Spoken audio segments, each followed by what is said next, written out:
लेकिन लेकिन सर, जिस तरीके से 3 बड़े अपराधी माने जा रहे हैं, इनके क्रिमिनल रिकॉर्ड भी देखे गए तो बहुत सारे इन पे केस भी दर्ज हैं और ऐसे में जिस तरीके से कानून को कहीं न कहीं इन्होंने अपने हाथों में ले लिया। अब जनता से जब बातचीत की जा रही है, जैसे आप भी कह रहे हैं कि जनता जश्न मना रही है, जनता तो इसको सही बता रही है कहीं न कहीं। जनता इसलिए सही बता रही है क्योंकि 100 से अधिक केस अतीक अहमद पे थे। बिल्कुल। 40 वर्ष का उसका क्रिमिनल रिकॉर्ड था।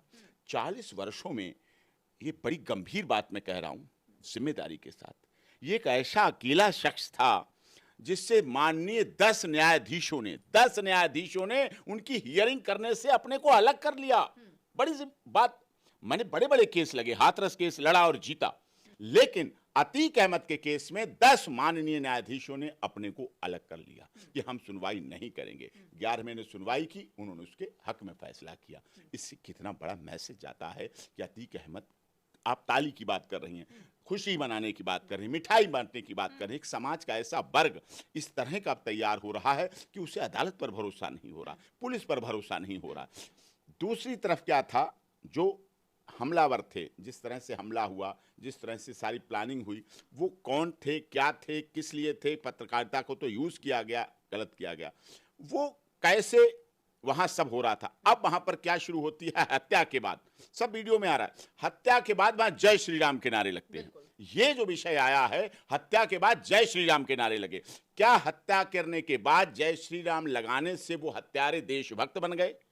क्या देशभक्त बनने की प्रक्रिया अब जय श्री राम करके होगी, या अल्लाह अकबर करके होगी, या कोई वाहेगुरु जी खालसा वाहेगुरु जी फतेह करके? या ऐसे पवित्र नाम है, या ऐसे पाक और पवित्र नाम, धार्मिक नाम है, इनको क्या अपराधी अब यूज किया करेंगे? आगे धर्म अपराधों में आएगा। मेरा मानना है कोई धर्म, जाति, क्षेत्र, भाषा, संप्रदाय किसी भी अपराधी का नहीं होता है। अपराधी सिर्फ अपराधी होता है। लेकिन सर, जिस तरीके से जय श्री राम के नारे लगाए गए, क्या लगता है कोई पॉलिटिकल साजिश है पीछे से? नहीं, वही मैं कह रहा हूं, पीछे से जो होगी तो वो क्यों लगाएगा? अगर कोई अंडरग्राउंड कर रहा है तो ऐसा धार्मिक उन्माद फैलाने की बात क्यों करेगा? या फिर उत्तर प्रदेश के लॉ एंड ऑर्डर को मेंटेन करके खराब करने के लिए, उसको ब्रेक करने के लिए, तोड़ने के लिए, योगी जी को फेल करने के लिए ऐसी संरचना की गई हो कि ऐसे नारे बोलो जिससे लोगों में धार्मिक भावना भड़के, हिंदू और मुस्लिम के बीच भावना भड़के? लेकिन सर, आप नहीं मान रहे हैं कि लॉ एंड ऑर्डर की धज्जियां उड़ाई गई है? नहीं, लॉ एंड ऑर्डर की केवल नहीं, उत्तर प्रदेश सरकार ने माननीय सर्वोच्च न्यायालय में ये एश्योरेंस दी थी, जब अतीक अहमद की याचिका लगी थी तो उसमें एश्योरेंस दी थी कि हाँ, हम आपको सुरक्षित रखने का पूरा प्रयास करेंगे, सुरक्षित रखेंगे। अतीक अहमद जब भी साबरमती से आया तब भी उसने कहा कि हमारे साथ मारा जा सकता है, हमें हमारे साथ घटना हो सकती है, उनके यही बयान थे, उनके परिवार वालों के बयान थे। तो इस तरह से वो तो कह ही रहा था। माननीय सर्वोच्च न्यायालय में अंडरटेकिंग उत्तर प्रदेश सरकार की दी है, तो वायलेशन माननीय सर्वोच्च न्यायालय के आदेश का भी हुआ, वायलेशन ह्यूमन राइट का भी हुआ। जो मानवाधिकार है, मानवाधिकार आयोग है राज्य का और केंद्र का, नेशनल ह्यूमन राइट कमीशन, दोनों इस बात पर सजग रहते हैं कि किसी अपराधी है उसे अदालत सजा दे, फांसी दे, कोई प्रॉब्लम नहीं, लेकिन उसके साथ न्याय हो, अदालत की प्रक्रिया से, कानून से।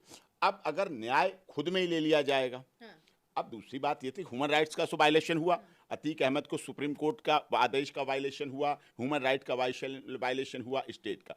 अब लोग क्या कहते हैं, दूसरी प्रक्रिया शुरू हो गई। अब इन प्रकरण से लोग जश्न मनाने लगे। एक ऐसा वर्ग तैयार हुआ हमारे प्रदेश में, देश में, कि इस हत्याकांड के बाद जश्न मनाना शुरू किया। क्या अब आगे इस तरह के जश्न मनाए जाएंगे?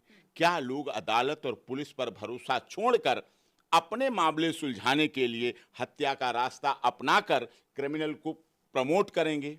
क्या नए गैंग बनेंगे?